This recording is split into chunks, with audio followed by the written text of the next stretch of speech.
I was introduced to radical Islam when I was 10 years old, when the Muslims blew up my home as they shouted Allahu Akbar, bringing it down and burying me under the rubble wounded.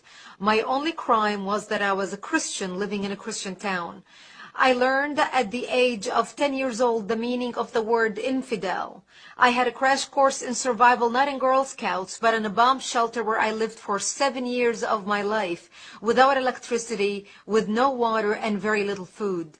To get some food, I would crawl out under the bombs and the snipers' bullets to gather grass to eat, and we would crawl to a nearby spring to get some water. At the age of 13, I dressed in my burial clothes, getting ready to go to bed at night, waiting to be slaughtered at the hands of the Muslims. And by the age of 20, I had buried most of my friends who were killed by Muslims. And we were not Americans living in New York, and we were not British citizens living in London. We were Arab Christians living in Lebanon. I come from Lebanon. Many people do not realize that Lebanon used to be the only majority Christian country in the Middle East. We were open-minded, we were fair, we were tolerant, we had open border policy, we welcomed everyone into our country because we wanted to share with them the westernization which we had created in the heart of the Arabic world in the Middle East. Because of the majority Christian presence in Lebanon, we were good in commerce, we focused on building the country. In a very short period of time, Lebanon became Paris of the Middle East, the banking capital of the Middle East. But sadly, because of our open border policy and our open-mindedness and tolerance and fairness, we welcomed people who were not supposed to be in our country in the first place. Muslims used to send their children to study in our universities because we had built the best universities in the Middle East, in the Arabic world. They graduated and they stayed and worked in our economy because we had built the best economy in the Arabic world, even though we did not have any oil. But even though we had the problems with the Muslims, especially as the population, the Islamic population grew because of the multiple birth rates, and we, the Christians, started shrinking because we simply do not get married to multiple wives like they do. We don't have many children like they do. So over 20, 30 years of this trend, they became the majority and we became the minority. But we always had the problems maintained between the Christians, who have become the minority, and the Muslims, who have become the majority, until the influx of the Palestinians out of Jordan, which we as a civilized country, as an open-hearted country, took them in. Here we took in a group of Palestinian terrorists. Yasser Arafat was kicked out of Jordan when he tried to overthrow King Hussein out of power.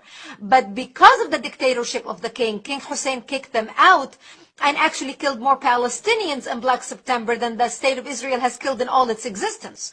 We, as a majority Christian country, open-minded and fair and tolerant and multicultural, we were the only Arabic country that took a third wave of Palestinian refugees into the country.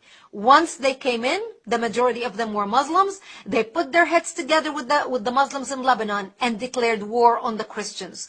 And that's when the civil war began in 1975. I was 10 years old when the war started. Because of the presence of the Palestinians and because of the open border, a lot of Muslims poured into from Arabic countries throughout the Middle East to help the Palestinians establish a presence in Lebanon. They wanted to use our open borders, our laws, our westernization, our fair and open-mindedness against us, using our laws against us. People do not realize that Lebanon is a republic, very much like the United States of America. So our enemy was able not only to infiltrate our country, but also use our existing laws to their benefit to establish their presence and twist the laws to their side. And we had many people in the country, including many Christians, who actually marched with the Palestinians and the Islamists, asking for more Islamic representations in the government for them, thinking that they're taking on the cause of the underdog. However, once the massacring began in 1975, once the Muslims became the majority and started taking over Christian cities and towns and killing them, that's when they would walk into the Christian homes. And some of those Christian leftists who basically demonstrated with the Islamists and said, "What do you mean you're here to kill us and to slaughter us? We demonstrated with you. We pushed for your rights in the government. We pushed for you to take a part of whatever we had established." And the trends that we saw happening in Lebanon, once the Muslims and the Palestinians started massacring the Christians, and they would walk into Christian homes, and even some of them leftists who demonstrated with the Islamists and fought for new laws to be established in the country to protect the presence of the Palestinians who came to the country under refugee status. The Muslims would kill them, and they would tell them, you were as infidels as any other infidel, and you deserve nothing but death. And those stories we heard from those who fled and came to our area, which was the last Christian area left in southern Lebanon.